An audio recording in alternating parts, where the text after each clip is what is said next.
Hello and welcome dear students. This is Ajay Kumar. Today I will teach you about magnetization. Students, आज हम आपको magnetisation के बारे में पढ़ाएंगे. मैग्नेटाइजेशन क्या है? जैसे सबको पता है कि मैग्नेटाइजेशन क्या है. मैग्नेटाइजेशन का मतलब क्या है? चुंबकीकरण, चुंबकन, इसका हिंदी में जो मीनिंग है, या इन अदर वे आप इसे कह सकते हैं सम्मोहनीकरण, या आकर्षित कर लेना. जैसे कोई चीज किसी वस्तु को आकर्षित करती है, अट्रैक्शन, तो अट्रैक्शन पावर आ जाना, यही चीज क्या कहलाता है? मैग्नेटाइजेशन. तो मैग्नेटाइजेशन का सिर्फ यही मतलब है कि मैग्नेटाइजेशन के द्वारा, जैसे मैं आप लोगों को बता रहा था, जो मैग्नेट के टाइप, मैग्नेट कितने टाइप के होते थे? दो टाइप के, एक परमानेंट मैग्नेट या नेचुरल मैग्नेट, दूसरा आर्टिफिशियल मैग्नेट. तो जो आर्टिफिशियल मैग्नेट थे वो मैग्नेटाइजेशन प्रोसेस के द्वारा ही बनाए जाते थे. यानी कि जो जिस मटेरियल में मैग्नेटिक नेचर ना हो, उसको मैग्नेटिक, उसके अंदर मैग्नेटिक नेचर कर देना ही क्या कहलाता है? मैग्नेटाइजेशन. अब कौन से मटेरियल हैं जो मैग्नेटाइज हो सकते हैं?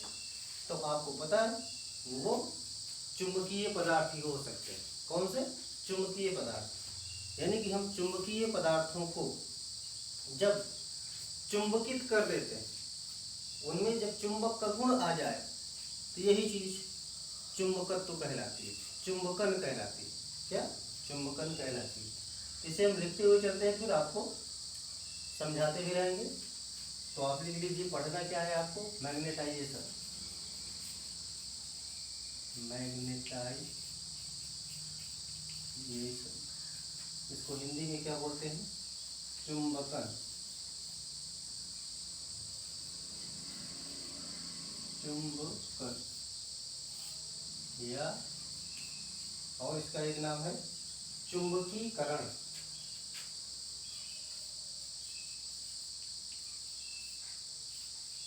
चुंबकीकरण. देखिए, इसकी डिफिनेशन हो क्या सकती है? सेम जो मैंने अभी आपको बताया. यानी ये मैग्नेटाइजेशन क्या है? एक प्रोसेस है. तो मैग्नेटाइजेशन इज ए प्रोसेस. ऐसे लिखिए, magnetization is a process, process जिसके द्वारा, by which we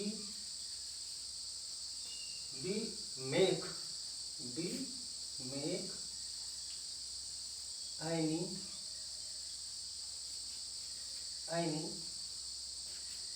substance, any magnetic substance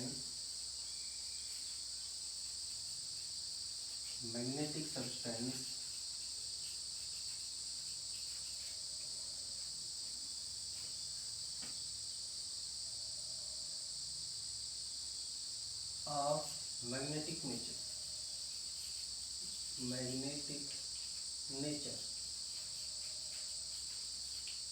देखिए, डेफिनेशन क्या है? Magnetization is a process by which we make any magnetic substance या मटेरियल ऑफ मैग्नेटिक नेचर. यानी कि जब हम किसी चुंबकीय पदार्थ को हम चुंबक में बदल दें, किसी चुंबकीय पदार्थ को चुंबक में बदलने का जो प्रोसेस है, जो नियम है, उसी को हम क्या बोलते हैं? चुंबकन. डेफिनेशन क्लियर हो रही है? या आप इसे हिंदी में भी ले सकते हैं वही चीज. यानी कि किसी चुंबकीय पदार्थ को, किसी चुंबकीय पदार्थ में चुंबक का गुण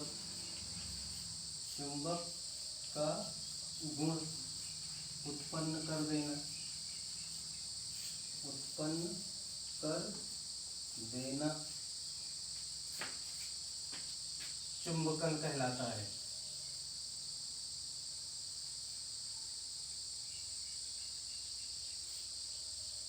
चुंबकन कहलाता है। ठीक, या इसकी एक डिफिनेशन आप और भी लिख सकते हैं। वो क्या हो सकती है कि द प्रोसेस ऑफ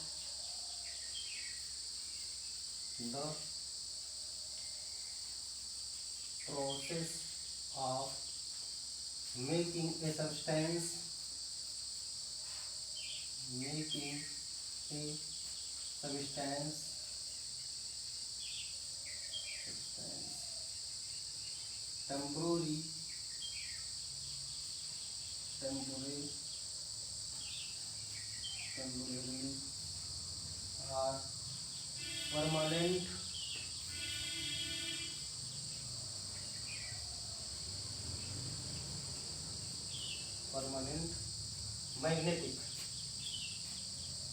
टेम्पोररी और परमानेंट मैग्नेटिक कैसे? एज बाई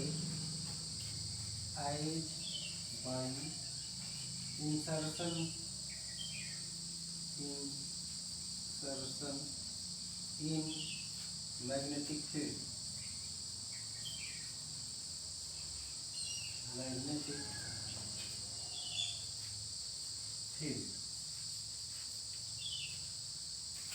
ये थोड़ा ज़्यादा अच्छी डिफिनेशन लग रही है। देखिए ये क्या हो सकती है कि the process of making a substance temporally और permanent magnetic as by insertion in magnetic field. मतलब क्लियर है? यानी कि जब हम किसी सब्सटेंस को टेम्पोररी या परमानेंट मैग्नेट बना दें, कैसे?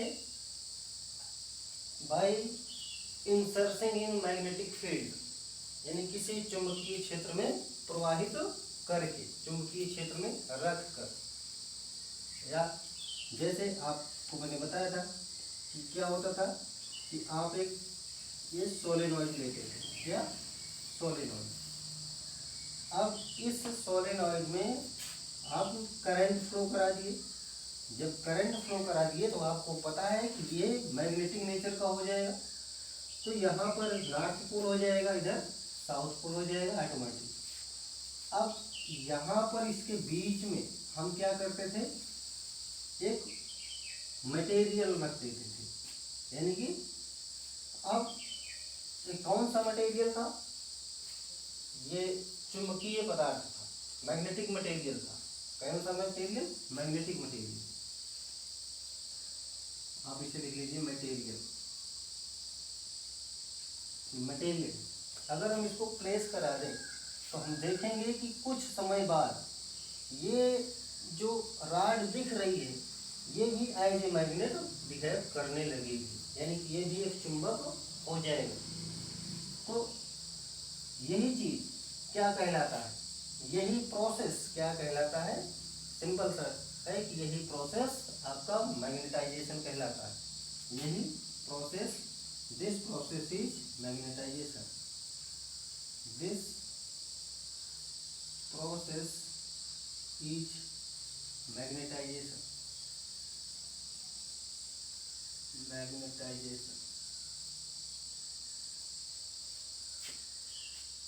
कॉन्सेप्ट क्लियर होगा? फिर से एक बार सुन लीजिए। The process of making a substance temporary और permanent magnetic as by insertion in magnetic field. यानी कि जब हम किसी चुंबकीय क्षेत्र में किसी भी वस्तु को रखकर चुंबक बना दें या चुंबक के गुण वाला बना दें, चुंबक की तरह व्यवहार करने वाला बना दें, तो यह प्रक्रिया क्या कहलाती है? चुंबकन कहलाती है। आसान सा कॉन्सेप्ट है, कुछ इसमें कठिन नहीं। ये आप इतना लिख चुके होंगे। अब इसको हम डिलीट कर दें तो इसके आगे कुछ बता देते हैं।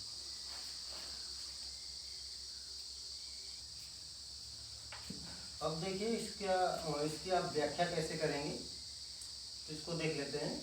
देखिए जैसे आप सबको पता है कि आप जानते हो कि every and each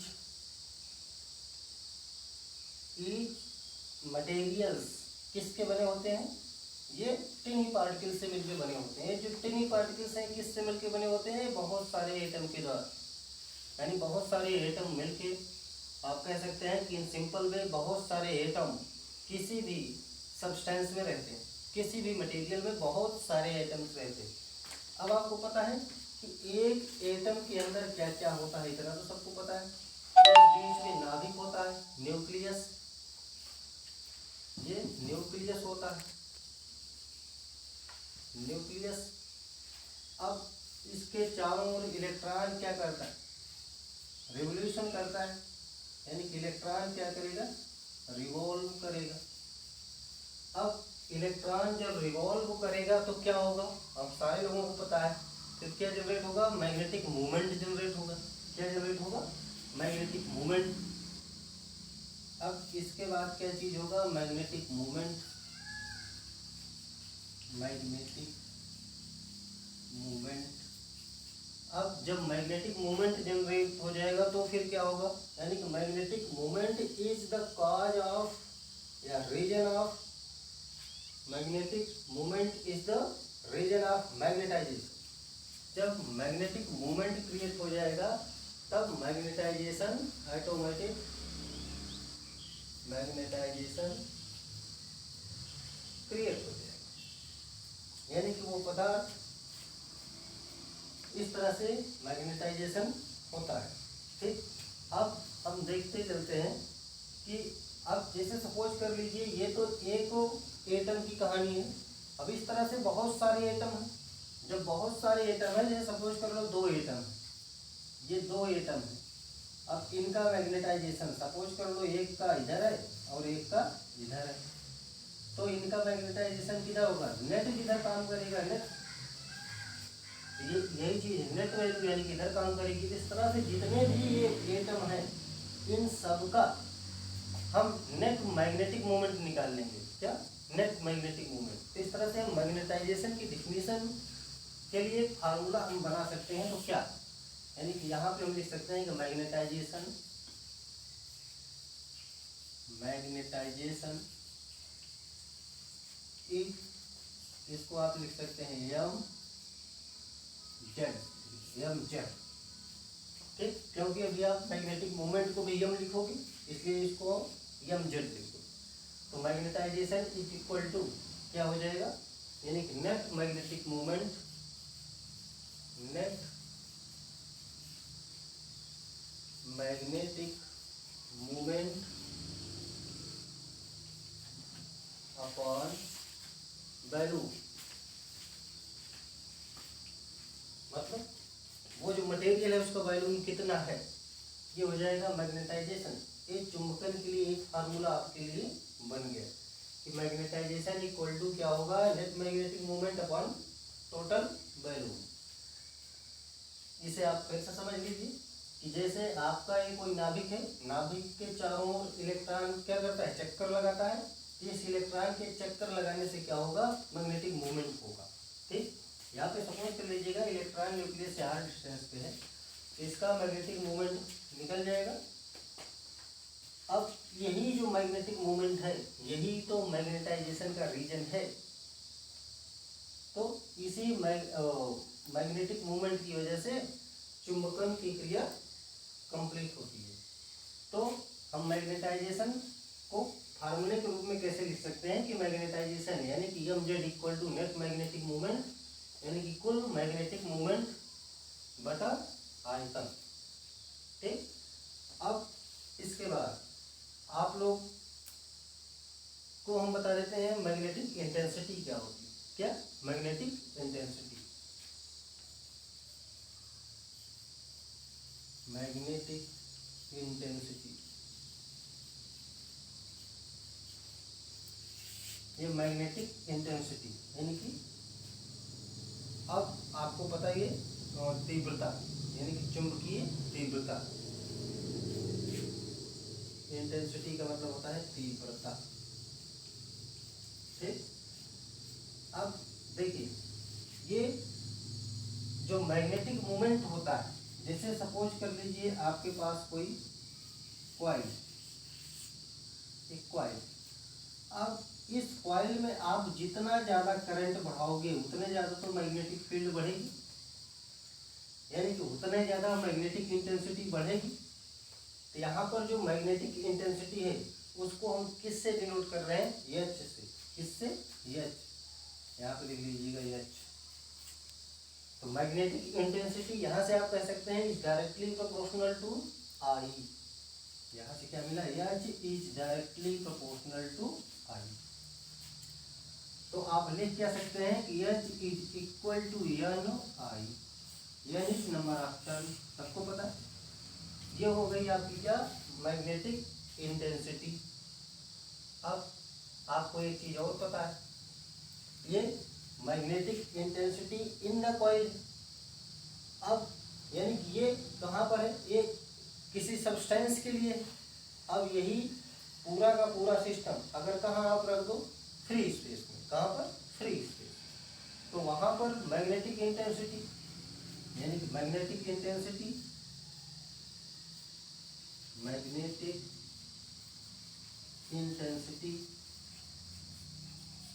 in free space, free space या वैक्यूम, तो वहां पे जो आपकी इंटेंसिटी आएगी वो एच इक्वल टू, अच्छा एक चीज आपको पता है सब लोगों को, ये परमिएबिलिटी मैंने आप लोगों को पढ़ा है। परमिएबिलिटी, परमिएबिलिटी सारे लोगों को पता है। यही तो क्या करती है? ये परमिट करती है, यही बताएगी कि कितनी मैग्नेटिक फील्ड लाइन इस मटेरियल से पास होगी। ठीक, वही चीज होती है परमिएबिलिटी। मैंने आपको पहले बता दिया हूँ परमिएबिलिटी के बारे में, मेरा पिछला वीडियो है। जिसको नहीं समझ में आ रहा है वो उसको देख लेगा तो परमिएबिलिटी समझ में आएगा। यानी कि ये फैक्टर डिपेंड किस पे? ये परमिएबिलिटी पर भी है। किस पर? परमिएबिलिटी। तो फ्री स्पेस की परमिएबिलिटी क्या होती है? Mu naught, mu naught. बाकी यही एन आई। अच्छा, एक चीज आप लोग देख के इसको बता सकते हैं। ये इक्वेशन नंबर 1, ये इक्वेशन नंबर 2। अब इक्वेशन नंबर 1 और इक्वेशन नंबर 2, इन दोनों में अधिक परमिएबिलिटी किसकी है? अधिक। तो आपको जानना चाहिए कि अधिक परमिएबिलिटी किसकी है? इस वाले की। क्यों? क्योंकि यहाँ पे म्यू नॉट है। म्यू नॉट की वैल्यू आप लोगों को पता है 10⁻⁻⁷ में, इसलिए ये कम हो जाएगी ये वैल्यू। यानी फ्री स्पेस में permeability, magnetic intensity in free space क्या हो जाएगी? कम हो जाएगी। कहाँ की अपेक्षा? मटेरियल की अपेक्षा।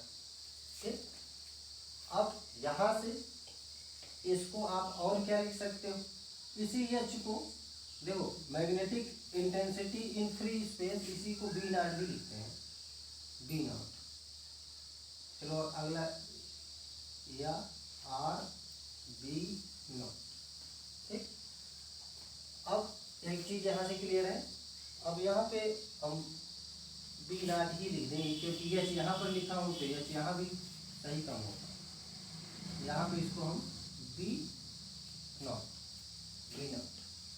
अब इसके बाद देखो इक्वेशन 1 और 2 में एक चीज है क्या? N I. एन आई की वैल्यू क्या है? एच। तो एन आई की वैल्यू एच पुट कर दीजिए। यहाँ से हो जाएगा B not equal to mu not H. ये आपकी हो गई magnetic intensity in free space. ये इक्वेशन समझ में आया? कुछ है नहीं इसमें, एकदम इजी है। देखिए मैग्नेटिक इंटेंसिटी, मैग्नेटिक इंटेंसिटी आपको पता है कि जब आप किसी कॉइल में करंट को बढ़ाओगे तो मैग्नेटिक फील्ड बढ़ेगा। जब मैग्नेटिक फील्ड बढ़ेगा तो मैग्नेटिक इंटेंसिटी भी बढ़ेगी। ठीक, अब इसका मतलब क्या हुआ कि आपकी ये magnetic intensity is directly proportional to current. तो यहाँ से आप लिख सकते हैं H is equal to N I. N is number of turn. अब दूसरी चीज, यही magnetic intensity in free space क्या होगा? जो फ्री स्पेस में ले जाएंगे मतलब मीडियम चेंज होगा तो वहाँ की परमिएबिलिटी काम करेगी। तो ये इक्वल टू क्या हो जाएगा? इसको हम बोलते हैं क्या है? B naught. B not equal to mu naught N I, यानी कि म्यू नॉट इसमें मल्टीपल हो जाएगा।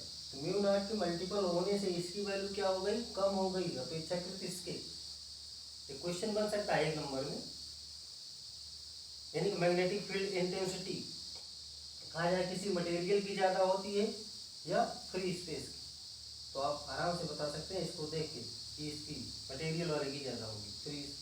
फ्री स्पेस में इंटेंसिटी आप निकालोगे तो वहाँ पे कम होगी। तो यहाँ से देखो आपको ये मिल जाएगा B not equal to mu naught N I. अब ये जो एन आई है इसको देखो इक्वेशन नंबर 1 से एच इक्वल टू एन आई आपने लिखा है, तो यहाँ पे एन आई लिखा जैसे लिख दीजिए B not equal to mu not H. Concept समझ में आया? ठीक, अब आज के लेक्चर में बस इतना ही। मुझे उम्मीद है कि आप लोगों को ये समझ में आया होगा। जिस किसी को भी नहीं समझ में आता है, कहीं भी कुछ भी थोड़ा सा भी डाउट है, तो आप मुझे कमेंट जरूर करिएगा। अगर आप लोगों को ये वीडियो पसंद आया है तो आप इसे लाइक, सब्सक्राइब और शेयर करना न भूलें। Thank you, thanks for watching.